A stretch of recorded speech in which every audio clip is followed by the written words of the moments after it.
क्या हुआ सीमा? सब ठीक तो है? आज तुम्हारा मन शांत नहीं लग रहा।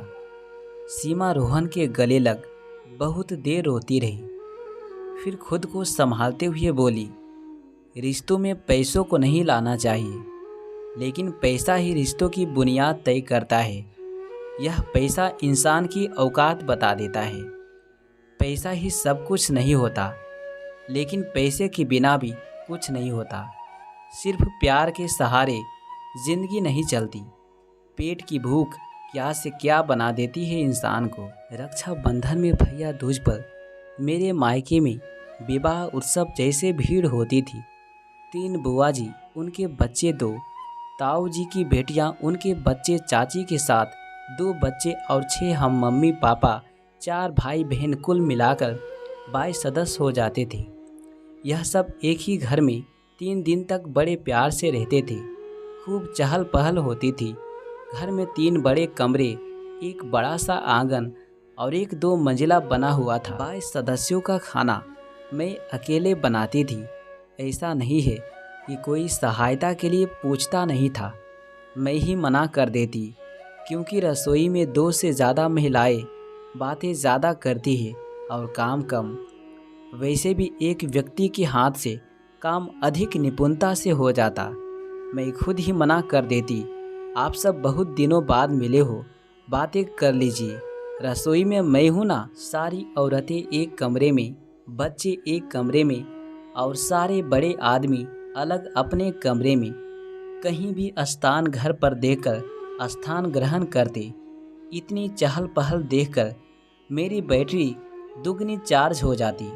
पूरी रात बात चलती रहती। मेरी नींद जरा सी शोर से खुल जाती है। सब बातें करती हुई मिलती। मुझे कहना पड़ता, तुम सोते नहीं हो क्या? जब देखो बात ही ख़त्म नहीं होती।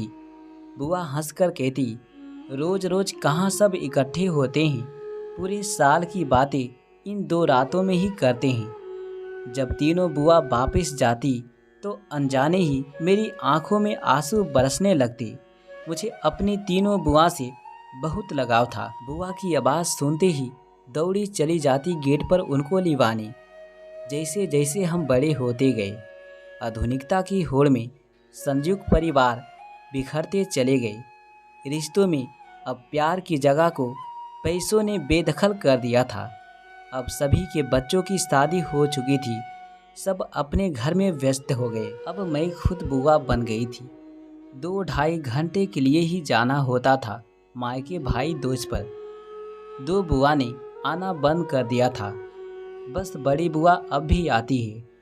उनकी मान्यता है, एक बार दूज शुरू कर दी तो बीच में छोड़नी नहीं चाहिए। आज जब मैं खुद बुआ के रूप में मायके जाती हूँ, समझ आता है अपने बुआ से लगाव का कारण। कितना अजीब लगता है ना, अपने ही घर में मेहमान बनकर जाना। आजकल अभिभावकों की सोच में बदलाव हो रहा है। लड़की को पराया नहीं समझते हैं, पर मेरे पापा पुराने विचारों के हैं। उनके अनुसार अपने ही घर में मेहमान बनकर आती हूँ। कोई हक नहीं मुझे अपनी मर्जी जताने का, कोई जिद करने का। इस पर लॉकडाउन की वजह से 2 महीने रुकना पड़ा मायके में, पर इतने कड़वे अनुभव हुए कि रिश्तों पर से विश्वास उठ गया। और अब मैंने स्वीकार कर लिया है कि मेरा मायका मेरा घर नहीं, सिर्फ मायका ही है। 10 मार्च 2020 को होली पर गई थी। बच्चे की छुट्टियां हो गई थी। 2-4 दिन ज़्यादा रुकने के लालच ने लॉकडाउन में फंसा दिया। 22 तारीख को ही वापिस आने की योजना थी, पर कोरोना के चलते 22 से ही लॉकडाउन की लंबी सजा हो गई थी। 22 मार्च तक समय बढ़िया रहा। रोज़ घूमना, चाट खाना, गप्पे मारना, नए नए पोज में फ़ोटो सेशन करना, शॉपिंग करना, खूब मन लगा। लेकिन लॉकडाउन में घूमने नहीं जा सकते। कोरोना के डर से घर में ही रहना पड़ता। चाट पकौड़ी, घूमना, मस्ती सब बंद। उस पर भाभी के रूखे व्यवहार ने माहौल को बोझिल कर दिया। बात इतनी बड़ी नहीं थी जितना बड़ा उसे बना दिया गया था। गुस्से में कहे गए ताने जख्मी कर देते हैं, रिश्तों में दरार पैदा करते हैं जो कभी नहीं भरती।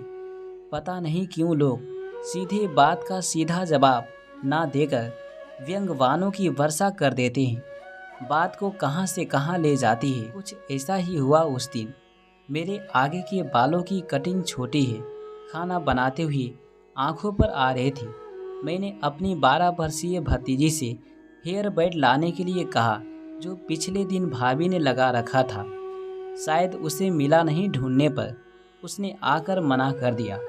तभी किसी काम से भाभी रसोई में आई। मैंने उनसे भी पूछ लिया, जो हेयर बैंड कल लगाया था कहाँ है, दे दो, बस इतना ही कहा था।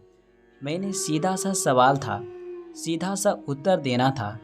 टूट गया या नहीं मिल रहा, पर वो तो जैसे लड़ने के लिए तैयार बैठी थी, फट पड़ी और एक जरा सी बात को मेरी औकात मेरे बाप तक पहुंचा दिया।